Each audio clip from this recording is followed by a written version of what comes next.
နေညိုညိုလွမ်းတဲ့ဆွေးများမလို့ကျုပ်တို့ရဲ့ရွာလေးကတချင်တွေဆိုချိန်တန်ပြီဆိုစပါးကင်းများမဲဆိုအိမ်ပြန်ချိန်ဆိုစနီးကြောလေးကကြိုနေညိုညိုလွမ်းတဲ့ဆွေးများမလို့ကျုပ်တို့ရဲ့ရွာလေးကတချင်တွေဆို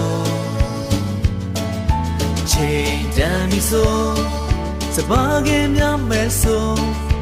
အိမ်ပြန်ချိန်ဆိုစနီးကြောလေးကကြိုကျုပ်တို့ရဲ့ရွာလေးငြိမ်းချမ်းတဲ့ရွာလေးလာပါလာပါအားလုံးတို့ဖိတ်ခေါ်နေကျုပ်တို့ရဲ့ရွာလေးဟိုဝေးကစိတ်လည်းတဲ့ရွာလေးလာပါလာပါအားလုံးတို့ဖိတ်ခေါ်နေ